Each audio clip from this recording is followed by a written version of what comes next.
positive thinking, istilahnya kita selalu bersemangat dalam cari kebaikan-kebaikan. Justru ada keterikatan dengan gaya hidup positif, cara ngomong positif, itu insya Allah akan membantu energi cita-citanya kita untuk menjadi lebih positif lagi dibanding sebelumnya. Assalamualaikum warahmatullahi wabarakatuh. Salam jumpa kembali di Bang Sam Channel. Malam ini, malam minggu, kita gunakan momen waktu untuk kita berdiskusi bersama saudara Bang Aco. Kebetulan menyempatkan diri untuk datang bersilaturahmi di studio. Bagaimana kabarnya Bang Aco malam minggu? Alhamdulillah, kabar baik. Alhamdulillah semua ya. Alhamdulillah sehat-sehat walafiat. Tapi agak beda juga sih masalahnya. Malam minggu kan orang biasa menggunakan waktunya untuk ini untuk jalan-jalan seumpama kayak bagaimana. Tapi kayaknya kita lebih mending di sini. Iya, artinya yang seperti itu kan suasana hati kan. Memilih suasana hati yang mungkin sudah terbiasa dengan teman-teman sepaham dan sebagainya. Jadi kita nyaman saja dengan cara seperti ini. Kalau mungkin kalau udah sekarang begitu nih istilahnya apa ya, berangkat dari mungkin kurangnya pendidikan akhlak, jadi mereka itu los aja tuh, apalagi dikatakan zaman sekarang ini tuh pokoknya pada malam minggu itu sudah malam bebas. Nah, kalau saya pribadi ya mungkin sudah juga pengalaman toh, sudahlah cukup. Jadi istilahnya saya ini hanya merindukan teman-teman seperguruan sesama yang sepaham, bicara soal agama dan sebagainya kan sangat indah. Justru dapat pahala loh insya Allah itu. Amin. Bagaimana juga ini saudara Bang Ipul ini, suasananya seperti apa malam minggu ini? Kasihan apakah tidak ada rasa kebosanan dengan teman-teman yang datang atau gimana gitu? Saya malah senang sebetulnya karena begini, karena saya punya pikiran begini bro. Makin sering kita bertemu, terus berbicara tentang hal yang baik, terus bergaya hidup dengan apa adanya dan pengendalian toh, itu makin semacam kayak makin kita sering berbagi energi positif. Jadi biasanya berakibat ke aplikasi kehidupan itu akan lebih positif lagi dibanding sebelumnya. Betul. Ada macam positive thinking, istilahnya kita selalu bersemangat dalam cari kebaikan-kebaikan. Justru ada keterikatan dengan gaya hidup positif, cara ngomong positif, itu insya Allah akan membantu energi cita-citanya kita untuk menjadi lebih positif lagi dibanding sebelumnya. Tapi kayaknya sekali dudukannya kopi mah. Ini tadi malam ini. Aduh. Tadi malam saya coba. Ini kan juga salah satu bentuk saya menghargai juga kan. Betul. Saya menghargai barang yang tak terpakai nih. Ini bro. Ini uang koin 200. Masih belum disempurnakan sih sebetulnya, seharusnya biar lebih kuat di lapis 2 sebetulnya uang koinnya. Cuman karena koleksi uang 200-nya masih kurang. Yang lain masih ada, cuman masih di rumah ini yang satunya kan.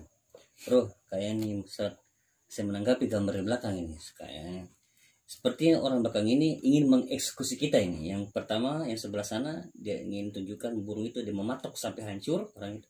Yang satunya yang paling sadis ini pakai tebasan ini kayaknya ini.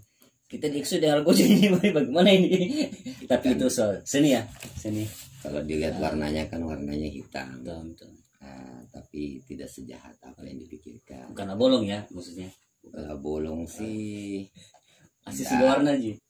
Cuman istilahnya memang dulu sempat suka dengan gambar-gambar begitulah yang jelasnya. Istilahnya kayak semacam kalau diarahkan ke positif kan bisa juga. Iya. Seni ya. Seni, terus apa namanya? Seni, motivasi untuk selalu teringat dengan hal-hal bela diri yang sesungguhnya sih seperti kalau bagi saya secara pribadi membela diri itu minimal tidak kita membela diri dengan dirinya kita sendiri. Apa yang kita bela di situ, negatifnya kita banyak. Itu di dalam agama Islam kan yang paling berat itu melawan hawa nafsu. Yang kita masuk dalam diri kita hawa nafsu yang jahat, yang mungkin ketika kita melakukan hal positif seakan-akan kita ditarik untuk ke negatif. Itulah yang kita lawan dengan hawa nafsu.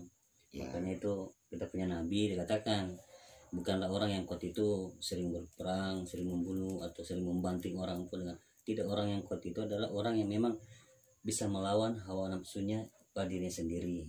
Karena nyambung di perang Badar. Iya, perang Badar. Karena sahabat pernah berkata itu, kita sudah menang ya Rasulullah. Belum. Kita sudah menang ya Rasulullah. Kita sudah malahkan. Belum, kau belum menang. Betul. Secara lahir kau sudah menang. Tetapi ada musuh yang paling utama katanya, yang bisa lebih kuat daripada itu. Sahabat yang apa itu Rasulullah? Kita sudah tebas semua para pasukan yang kuat-kuat. Bukan. Musuh itu ada pada dirimu. Itulah hawa nafsumu. Karena ini yang paling berat. Kenapa? Kalau orang menebas, potong atau apapun yang kelumpukan, itu ada orang yang kulihat. Sedangkan di dalam diri kita tidak lihat. Bisa dia macam mengendalikan kita kiri kanan bisa. Kita sudah baik perannya, kita punya penglihatan jahat. Inilah hawa nafsu yang harus sungguhnya yang tidak terlihat. Itulah musuh yang paling berat. Itu kata Nabi Sallallahu Alaihi Wasallam. Ya, itu memang saya pernah dapatkan juga hadisnya, cuman daya ingat saya mungkin belum sampai kepada hafalannya kan. Cuman intisarinya kurang lebih seperti itu, memang saya akui. Dan itu kalau secara logika memang sudah seperti itu. Bicara psikologi, bukan kan baru-baru kan sempat dapat hikmah juga luar biasa tempatnya. Ternyata hebat itu bukan ketika kita mampu terus kita bisa lakukan sesuai dengan apa yang kita mampu itu. Padahal sudah jelas-jelas kita tahu adalah kemampuan yang kita bisa lakukan itu bisa jadi berakibat negatif. Tapi yang hebat itu bagaimana kita bisa menjaga dirinya kita dari sifat buruknya kita. Terus kita mampu, kita tahu, tapi kita tahan, kita kendalikan. Setuju maksudnya. Jadi betul. Kayak ya walau alam hanya Allah saja yang bisa menggerakkan hati kita ya, membolak-balikkan hati kita. Tapi ya kita selalu menjadikan cita-cita bahwa memang semoga Allah Ta'ala selalu menuntun lah. Amin.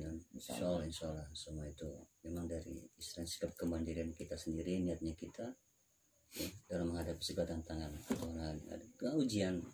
Itulah ujian yang semua diberikan Allah pada kita, walaupun berbeda-beda tetap kita selalu bersabar, bersyukur dengan apa yang telah diberikan. Karena belum tentu yang kita miliki, mungkin ada orang yang dibawa yang lebih kasihan, yang lebih istilahnya lebih dibawa, yang lebih sakit, yang lebih parah.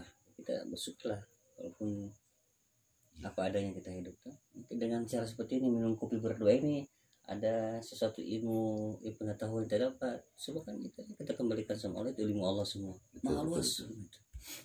Rasa syukur sih sebenarnya itu pemeran utama dalam hati sebetulnya kalau kita mau menuju ke situ. Rasa syukur saya tidak melakukan kerja ini. Kalau saya melakukan ini pasti saya dapatkan yang buruk. Iya gitu, itu banyak orang kadang-kadang seperti itu. Untung syukur jadi apa ya, kan seakan-akan orang itu tidak bersyukur karena itu orang lupa padahal sebenarnya syukur dari awal. Nah, jadi kalau pas sudah kena syukur setelah datang ya seakan-akan itu bahasa seperti itu syukur itu seakan-akan disandingkan dengan penyesalan. Syukur padahal itu kalau orang berpikir tidak, aku bersyukurnya dengan nikmat apapun terjadi saya ikhlas misalnya toh. Jadi soal itu tidak ada apa-apa. Allah juga membantu, melindungi dan sebagainya.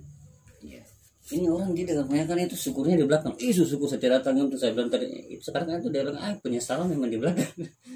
Soalnya disandingkan seperti bahasa itu. Sebetulnya tidak selamanya sih. Sebetulnya tidak selamanya sih bro. Penyesalan itu ada di belakang. Iya ada juga yang ada di depan. Ada di depan begitu. Bagaimana pengertiannya itu bro? Coba antum yang lebih tahu lah. Saya yang lebih sedikit. Tuh yang. Iya sih. Maksudnya saya hanya tebak-tebak saja sih. Ya, kalau menurut yang saya pikirkan penyesalan ketika di depan itu berarti menganalisa. Ya, itu ya bahasa. Maksudnya bukan penyesalan namanya, tapi nama lain dari bentuk posisi rasa itu. Posisi rasa itu ketika dihadapkan posisi rasa itu dia ke depan sebelum terjadi berarti itu menganalisa. rasa dan pikir kan. Iya, betul. Jadi menganalisa. Ya kalau seandainya itu posisi rasa ya, penyesalan diganti posisinya ke depan sebuah tindakan, itu ya setelah menganalisa kan pasti ada pengendalian. Benar ya. Ada efek, pengendalian, ya. ada kontrol kan. Betul. Sama aja seperti itu. Tapi kan ini kan tahun baru. Masih ingat waktu malam tahun baru? Oh iya, kejadian-kejadian itu. Nah, ada kode kan. Saya sempat bikin status di Facebook tuh, sama di WA. Sebetulnya kode ini terjadi di daerah, menandakan bahwa ada sesuatu, tapi kelihatannya kayaknya banyak yang tidak paham itu. Betul. Ternyata belum selesai satu malam itu sudah ada kejadian. Iya, betul itu. Artinya khusus bagi kita yang ada di situ ya, yang ada di situ. Kalau kita menganalisa seperti itu, karena kita nyaman-nyaman tidur itu malah memang seakan-akan walaupun kita tidak bisa mengatakan bahwa itu tahun baru harus enggak, tapi kita ingin membuat suasana hati kayak senang, kayak mungkin oke lah malam itu kita bermain-main terus senang dengan teman-teman ya. Tiba-tiba ada sesuatu kejadian yang memang ketika itu kita sudah ngantuk, sudah tidur lah, tiba-tiba wah riuh kacau dan sebagainya. Ini ada apa ini?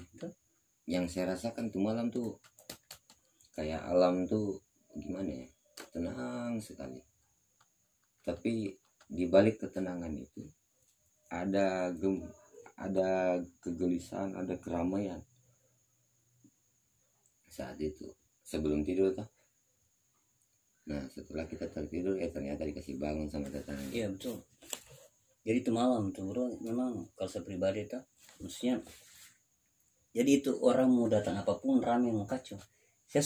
Memang sesuatu berbeda, tetapi ketika saya pasrah dalam niatku, kalau betul-betul mau masuk jadi ini, tapi alhamdulillah istilahnya hal itu tidak ada di aslinya. Alhamdulillah kita masih lindungi mungkin ketika itu, karena ada saya jalan yang memang kalau kita hati ini tidak mau menginginkan hal seperti itu, hanya kita sebatas lihat, kita harus rasakan begini kasih teman jika apa semua gini orang seperti itu. Itulah kan tanda bukti yang diberikan Allah bahwa itulah negatifnya kalau misalnya dalam tahun baru seperti itu sering terjadi seperti itu, digunakan mabuk ya. Besok kita punya anak cucu, insyaallah kita memberikan itu bisa ujang-ujangan seperti itu. Bukan berarti harus tahun baru juga, itu kan relatif, cuma pada saat itu kebanyakan pesta anak muda yang betul negatif sekali semua kegiatan. Itulah efeknya. Tapi ada juga sih yang menggunakan ada itu untuk banyak bersyukur, syukuran kumpul bersama keluarga. Jadi iya, yang malam memilih semua itu kan dia tahu itu mungkin malam pestanya jin juga lah, setan dan sebagainya. Justru ada kayak sebagian ahli ibadah itu menggunakan sebaliknya dalam perkara bahkan mungkin menangis, bahkan menangis itu karena apa? Karena ya Allah mungkin tantangannya lebih berat ke depan. Itu dia ingin meminta sama Allah, ya Allah betul perlindungan ekstra keluarganya. Betul. Jadi sesuatu itu ulama-ulama itu kesannya itu menggunakan waktu itu dengan ibadah. Dia tahu bahwa memang waktu itulah waktunya para setan itu betul berpesta dengan orang-orang yang sebangsanya dari kalangan manusia. Tapi lebih semua hitam dan putih memang tetap selalu berada. Cuman memang kalau untuk pergantian awal tahun ini memang ternyata kode ketenangan dibalik ada ketenangan, tapi dibaliknya itu kayak semacam air laut yang dalam tuh kelihatannya tenang, tapi di dalam itu arusnya luar biasa. Dia menghanyutkan. Ternyata di awal tahun ini untuk di kota Bogor saja seperti tanah retak. Kemarin dulu itu bersamaan semua ya, 3 kali alam yang kebakaran di stadion dalam sehari. Tanah retak di Kelurahan Lipu, terus di stadion kebakaran api, atap gerbangnya terbakar, terus di Ambon, Hmm. Kali Ambon, banyak ikan yang muncul dan dipanen oleh warga Di jembatan tengah ya. Gantung, jembatan gantung. Jembatan gantung. Artinya harus itu bersama-sama di Muara Kali Ambon toh. Antara itu sambung semua. Itu memang kalau kita lihat seperti apa? Kita lihat biasa, memang itu merupakan hal yang istilahnya memang momen-momen langka sih. Tapi kalau kita telusuri secara perasaan, itu memang menandakan sesuatu. Ada tanda ya, ada di alam ya. Kalau yang saya baca saat itu kan, salah satu ulama kita telah berpulang, wali istilahnya kalau buat saya sih, karena beliau adalah ulama yang menyampaikan selalu kepada kebaikan buat kita semua, jadi itu sanggap beliau salah satu mungkin wali Allah juga. Amin, insyaallah. Dan insyaallah kita doakan beliau, mudah-mudahan kesian dia diampuni dosanya, dimasuk dalam surganya ya. Artinya kesian beliau yang harismatik itu mempunyai jiwa dakwah yang luar biasa. Jadi kita bertanya kepada Allah, mudah-mudahan kesian dia diterima dan kebaikan masuk dalam surganya nanti kalau kata Allah bersama kita, bahkan insyaallah kita juga ketemu beliau insyaallah. Alam pun berduka. Ya, berduka. Alam berduka. Buktinya di Sulawesi Barat ada gempa. Sebelum beliau pergi ada kode juga, peristiwa Sriwijaya sebelumnya jatuh. Artinya bagaimana ya? Jadi kira-kira elemen api sudah ada di stadion, elemen tanah sudah ada di Sulawesi Barat, sudah ada di Kelurahan Lipu untuk di kota kita Bobau kan. Terus elemen air membawa ikan yang banyak. Ya. Tiba-tiba langka. Terus elemen angin, pesawat. Sebelumnya pesawat Sriwijaya kecelakaan. Lengkap ya. Kalau kita mau anggap ini hal biasa silakan. Iya. Tapi kalau kita mau menganggap ini adalah hal yang membawa kita kepada perenungan diri, kesadaran diri, mujahadah, ya. Silakan juga. Bisa. Bisa lengkap kayaknya memang dengan asli sudah itu angin. Jadi angin diperintahkan untuk menghancurkan sesuatu. Jadi pesawat korban. Terus ikan-ikan juga menghanyutkan air. Tiba-tiba langsung terkapar dan bisa diambil oleh manusia. Terus api yang dari kebakar itu kan juga bisa menghilangkan sesuatu, bahkan nyawa ketika itu kalau misalnya membesar. Yang berikutnya tanah, itu ada macam pergerakan tanah terletakkan, itu kan sudah menandakan bahwa ini apa ya? Kode. Iya, tanda alam, ada istilahnya yang Maha Kuasa sudah memberikan hikmah. Ada hikmah di dalam semua itu. Ada apa? Makanya yang bisa bukan menerawang, yang bisa sedang mengartikan ini dalam kegusuran hanya orang-orang yang memang bisa berpikir tentang kekuasaan dan kemaesaan Allah. Artinya ada hal yang luar biasa di sini. Walaupun kita sangat jauh dari. Saya sebetulnya tidak terlalu fokus untuk menelusuri kronologi kejadian-kejadian yang ada. Tapi siapa tahu mungkin ada penonton yang bisa berkomentar, yang memberikan tambahan informasi buat kita, juga buat sebagai bahan evaluasi juga buat kita. Seperti macam ada kritik saran, bisa atau tambahan, bahkan mungkin tidak apa-apa lah. Kalau misalnya ada keburukan, kejelekan, silakan ditanggapi melalui kolom komentar ya. Tidak apa-apa, mungkin jadi kami menjadikan itu pembelajaran yang sangat berharga. Intinya ada salah-salah dikatakan. Intinya malam minggu ini kita mau mengajak sebetulnya kepada teman-teman yang lagi monitor channel ini, gimana sih supaya kita bisa merubah kebiasaan kita untuk bersenang-senang. Ya setidaknya satu momen kita bisa persiapkan untuk perenungan diri. Apalagi kalau kayak semacam malam minggu kan identik dari dulu sampai sekarang kan. Jadi bagaimana caranya supaya malam minggu bisa dibuat lebih berkualitas lagi. Ya begitu ya. Begitu. Mungkin itu saja ya, mungkin ada penutup dari sahabat Ipul untuk di channel ini? Kalau saya sih sebetulnya apa ya, kita ambil hikmahnya saja sih. Saja. Karena yang pasti segala sesuatu itu tidak ada yang sia-sia. Oke. Tidak ada yang sia-sia diciptakan, entah itu peristiwa, entah itu proses penciptaan makhluk atau benda, tidak ada yang sia-sia. Pasti segala sesuatu itu ada hikmah. Betul, betul. Cuman kadang-kadang itu rasa pikir yang sesuai dengan keinginan kita yang biasa membawa kita koneksi dengan hikmah itu atau tidak, tergantung mindset kita juga sih.